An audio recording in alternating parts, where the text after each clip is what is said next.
Mentira 9. Bartolomé de las Casas documentó los crímenes de España.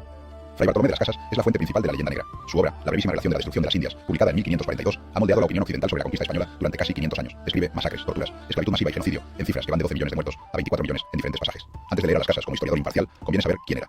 Llega a América en 1502. Durante más de una década es encomendero. Tiene indios a su cargo. Trabaja con ellos. Extrae beneficio de su trabajo. Es, para utilizar el término exacto, un esclavista. Posee indios. Los explota. En 1514 tiene una experiencia mística y decide defender los derechos de los indios. Lo que hace a partir de entonces es escribir cartas al rey, memoriales al Consejo de Indias y tratados teológicos. Pero nunca aprende ninguna lengua indígena. Nunca evangeliza a nadie. Nunca construye una escuela ni un hospital. Su campo de batalla no es América. Es la corte española. Su arma no es la predicación. Es la palabra escrita. Sus cifras son matemáticamente imposibles. 12 millones de muertos en una zona, 15 millones en otra y 24 en una tercera. Sumadas, superan la población total estimada de toda América en ese periodo. Habla de masacres donde mataron a todos, sin dejar un solo cronista indígena que lo confirme. El franciscano Toribio de Benavente, conocido como Motolinía, nombre que le pusieron los propios indios, que en náhuatl significa el que sufre, lleva 30 años en México cuando las Casas sigue escribiendo desde España. Ha aprendido náhuatl fluido, ha recorrido a pie toda la Nueva España, Guatemala y Yucatán. Ha construido escuelas, ha construido hospitales, ha vivido entre los indios. Conoce la realidad de forma visceral. En una carta al rey Carlos I, en el año 1555, Motolinía llama a las Casas mentiroso, arrogante, bullicioso, inquieto, importuno y pleitista. Le dice explícitamente que en 30 años jamás lo ha visto dar un sermón ni bautizar a nadie, que sus cifras son ridículas, que su único mérito es escandalizar a la corte con historias que nunca presenció.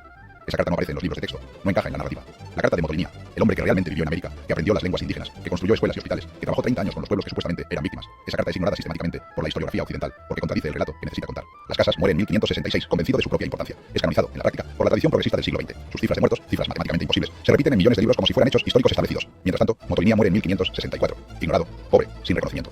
Sus escritos sobre la educación indígena, sobre la capacidad de los indios para asimilar conocimientos latinos, sobre el éxito real del proceso evangelizador, no son estudiados casi por nadie. Hay una historia que conoces, la aprendiste en el colegio, la viste en películas de Hollywood, la escuchaste en documentales con voz grave y música de flauta amenazante, una historia que se repite en todos los medios, en todos los libros de texto, en todas partes, una historia de europeos codiciosos que llegaron en barcos a un paraíso de pueblos pacíficos y lo destruyeron todo, de un conquistador cruel que engañó a un emperador noble, de una civilización antigua destruida y un continente saqueado durante 300 años. Esa historia tiene un problema, es mentira, fabricada con nombre y apellido, con fecha de nacimiento y con una motivación política muy concreta, una mentira escrita por los enemigos de España para justificar sus propias guerras y sus propios imperios. Hoy vamos a desmontar cada una de sus piezas, una por una, con datos, con nombres, con fechas exactas, porque la conquista de América es quizás el episodio histórico más tergiversado de los últimos 500 años. Y lo es precisamente porque los que escribieron la versión oficial no eran españoles ni indios, eran los enemigos de ambos, eran Guillermo de Orange peleando contra el Imperio español, eran los ingleses justificando su propio imperialismo, eran los franceses compitiendo por la hegemonía global, eran los intelectuales del siglo XIX y del XX que necesitaban una narrativa clara de víctimas y verdugos para validar sus propias ideas sobre el progreso y la civilización. 15 mentiras, 15 versiones que te han repetido como verdades en libros de texto, en películas, en documentales de televisión, hasta el punto de que la mayoría de las personas hoy en día ni siquiera cuestiona su exactitud. 15 argumentos que se derrumban en cuanto alguien se molesta en buscar qué pasó de verdad. 15 historias que juntas han envenenado la imagen que tenemos de nosotros mismos durante 500 años. Empecemos.